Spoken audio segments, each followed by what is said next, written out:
আশা করি তোমরা সবাই সুস্থ আছো, ভালো আছো। আমরা ভালো আছি, সুস্থ আছি, সবই প্রভু গুরু যিশুর দয়ায়। তো সকালবেলা এখন রেডি হয়ে নিচ্ছি, স্নান টান হয়ে গেছে, আর সংসারে টুকিটাকি যা কাজকর্ম করা হয়ে গেছে। আজকে শুক্রবার, আজকে রান্নাবান্না নেই, কারণ পাশের বাড়ি একটা ছোট্ট কুচুর জন্মদিন আছে, নেমন্তন্ন আছে, দুপুরেও নেমন্তন্ন আর রাত্রেও খাবার নেমন্তন্ন আছে। তো আজকে যাবো মণ্ডলী। তো মা বলেছিল আজকে মানে যেতে হবে না, কিন্তু এত কাছে মণ্ডলীটা হয় শুক্রবার দিন, মনে হয় যেন এত কাছে হচ্ছে, না গেলে ভালো লাগে না। তো তাই বললাম ঠিক আছে, কুসোনা বাড়িতে থাকুক, আমি একাই তাহলে যাচ্ছি। তো কুসোনাকে তো এদিক ওদিক একটু তো ওকেও তো দেখতে হবে, কারণ মা তখন ঘরে ছিল না, মা আসতে অনেকটা দেরি হয়ে গিয়েছিল। তার জন্য আমি যখন মণ্ডলী গিয়েছিলাম আমারও অনেকটা দেরি হয়ে গিয়েছিল, কারণ মা বাইরের কাজগুলো সেরে যখন আসলো তখন অলরেডি 12:30 বেজে গেছে। তো তারপরেই কিন্তু আমি বেরিয়ে পড়েছি। আর যখন মণ্ডলীতে গেলাম তখন তো মানে সাক্ষ্য সব হয়ে গেছে, আমি তো সাক্ষ্য দিতে পারলাম না ওই দিনকার। আর কুসোনার যা প্রতিদিনের যে সাক্ষ্য হয়, ঈশ্বর যা মহিমা দেখান, তো সেগুলো তো দেখা সাক্ষ্য দিতে তো খুব ভালো লাগে, যেমন মেয়ে এখন ওষুধ ছাড়া কেমন আছে। আর আজকে অনেকটা দেরিতে মণ্ডলী এসেছি, চেষ্টা করব ঈশ্বরের আশীর্বাদ নিয়ে যাওয়ার, কারণ টাইমের ওপর নির্ভর করে না, নির্ভর করে আমার মনের ওপর, আমার বিশ্বাসের ওপর। তো ঈশ্বর ঠিকই আশীর্বাদ করবেন আমাকে।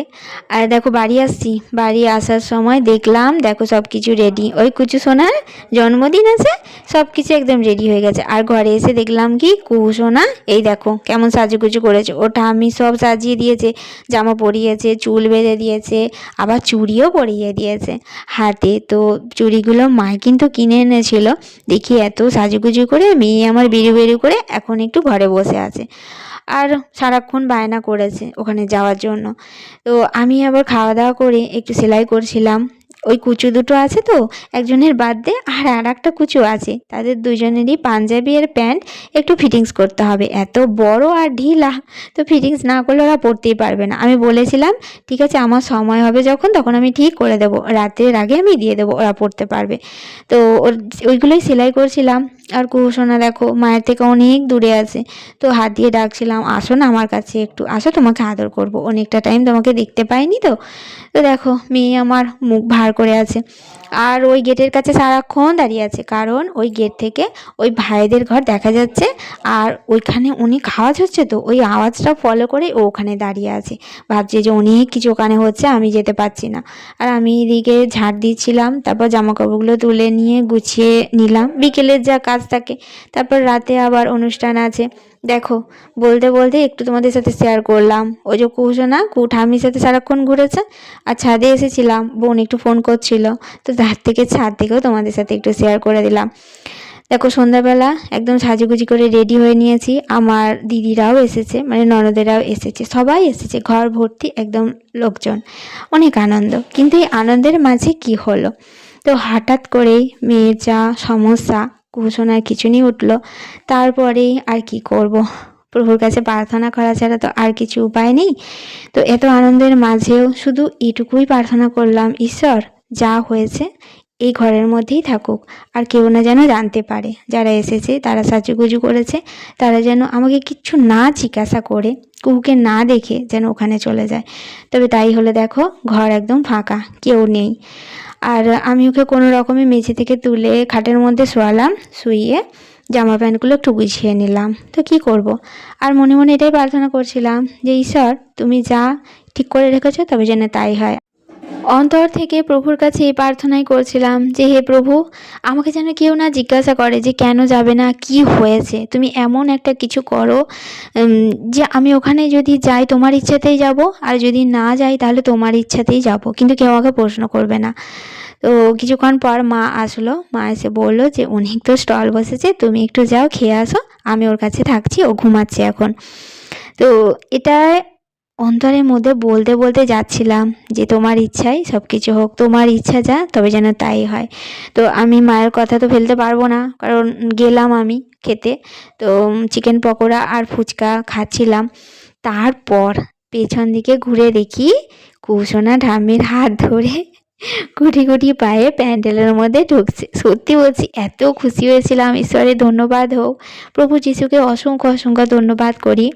তো মেয়ে কিন্তু অনেকটা টাইম ওখানে ছিল, অনেকটা টাইম ছিল। তবে হ্যাঁ, পরিস্থিতিগুলো একটু একটু করে বুঝিয়ে আমাকে কাটাতে হয়েছে, কারণ অন্যের সাথে তাল মিলিয়ে চলতে গেলে আমার তো আর হবে না। তো দেখো কত আয়োজন, কত কিছু, মানে বিশাল রকমেরই আয়োজন, বুঝতেই পারছো। তার মাঝে আমার অন্তর সেই আমার প্রভুর কাছে প্রার্থনা করেই চলেছে, কারণ আমার সন্তানের জন্য আমাকে যে প্রার্থনা করতেই হবে, আমার ঈশ্বরের কাছে চাওয়া ছাড়া আমি যে আর কারো কাছে বলতে পারবো না। এই এত আনন্দের মাঝে আমি কাকে বলবো বলো যে এরকম সমস্যা হয়েছে। আর কুসোনারও মুখ দেখে চোখ দেখে কেউ কিছু বলেনি, কেউ কিছু বুঝতেও পারেনি। তো ওকে খাইয়ালাম, একটু চিকেন পকোড়া খাওয়ালাম, আর কর্ন ছিল, বেবি কর্ন ছিল, খাওয়ালাম।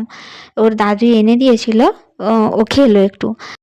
এখানে বসে আছে ওর দাদু ঠাম্মি, আর ওটা ওর পিসি হয়, ছোট পিসি, আমার ছোট ননদ হয়। তারপর একটু পরে দেখি জেঠিমা আমার জন্য আমার চাট এনেছে। দেখেছো আমি বসে আছি, আমার জন্য এনে এনে দিচ্ছে, আসলে আমাকে নয় কুহুর জন্য এনে দিচ্ছিল, যাতে একটু কুহু খায়। কিন্তু কুহু চাটটা খায়নি, আমিও খেতে পারিনি। দেখো কুসুনা কত সোনা হয়ে বসে আছে, আর ওটা আমি সারাক্ষণ ওর পাশে পাশেই বসেছিল। তো আমি একটু এদিক ওদিক ঘুরেছি, কিন্তু সত্যি কথা বলতে আমি একটু ঘুরেছি, জুস টুস খেতে যাচ্ছিলাম। তারপর প্রথমবারেই যখন খেতে বসা ছিল, তখন আমরা মা মেয়ে বসে পড়েছিলাম, কারণ সবার সাথে তাল মেলাতে গেলে আমার তো আর হবে না, তো মেয়েকে খাওয়াতে হবে, আর আমিও খুব তাড়াতাড়ি খেয়ে ঘরে আসবো। তো কুসুনা দেখো কত সুন্দর চেয়ারে বসে আছে, আর ওর জন্য থালাতে কিন্তু কিছু নিইনি, আমি একটা থালাতেই নিচ্ছিলাম। আর হ্যাঁ, মা কিন্তু কোথাও যখন কুসুনাকে নিয়ে যায় না, অনেকটা অভিযোগ করে আমার কাছে। কি বলে জানো তো? বলে জানো তো রাখি, খেতে গেছি, তো দেখতে পাচ্ছে যে আমার নাতনিটা আছে, দুটো মিষ্টি দিল না, দুটো আইসক্রিম দিল না। আমার কাছে এই অভিযোগটা করে। আমি তখন আর কি বলবো, বলি যে থাক, তুমি তো জানো, তুমি তো বোঝো, তাহলে দুজনে শেয়ার করে খেয়ে নেবে, আর বলতে হবে না কাউকে। তো এই আর কি, বোঝাতে হয় মাকে একটু, আসলে মায়ের মুখটা, মনটা আর কি অভিমান হয় যে দিল না। তো যাই হোক, দেখো অনেক আনন্দ করেছে ও, কুসুনার পিসি ঠাম্মিরা, পিসিরা, মানে অনেকজন ছিল, সবাই খুব আনন্দ করেছে। আর মেয়েকে খাওয়ানো দাওয়ানোর পর অনেকটা একটু বসেছিলাম, হ্যাঁ অনেকটাই বসেছিলাম, কারণ কুসুনা ওখানে গান হচ্ছিল, মানে শিল্পী এসেছিল, তো ও গান শুনতে ভালোবাসে এমনিতে, কিন্তু মণ্ডলীতে যে ভজনের যে ওর উৎসাহটা আমি দেখি, যে আনন্দটা দেখি, এখানে কিন্তু সেটা দেখলাম না, কিছুই করেনি। একদম শেষের দিকে একটু হাত পা নাড়লো, তারপরে কিন্তু একদম চুপচাপ বসেছিল। কিন্তু এই পরিস্থিতিতেও, যখন এই রকম পরিস্থিতি আসে, আমি যখন মণ্ডলী যাই, দুটো ভজন হয় আমাদের মণ্ডলীতে, ভজনের সময় ও এত আনন্দ করে, এত উৎসাহিত হয়, মানে সবাই জানে সেটা। আর দেখো, আমাদের দিনের কষ্ট দিনে, রাতের কষ্ট রাতেই, যা কষ্ট তখনই কিন্তু হয়ে গেছে। তারপর আর শান্তি শান্তি, সুখ আর সুখ। মেয়েকে নিয়ে ঘরে এসেছি, আর কুসুনা দেখো এদিক ওদিক ঘোরাঘুরি করছে, আর আমি এদিকে বিছানাটা গুছিয়ে নিচ্ছিলাম, কারণ মেয়ে আমার ঘুমাবে এবার। আর যখন শুয়ে দিলাম ওকে, এত আওয়াজ করছিল, মুখে গান করছিল, নিজে নিজেই ভজন করছে, গান করে করে ঘুমিয়ে পড়েছিল। তো চলো, রাত্রে কিন্তু খুব ভালো ঘুম হয়েছে। তোমরা সবাই ভালো থেকো, সুস্থ থেকো, ঈশ্বরের আশীর্বাদে আমরা ভালো আছি, সুস্থ আছি, সুন্দর আছি, আর অনেক ভালো থাকবো। তোমরা সবাই ভালো থেকো।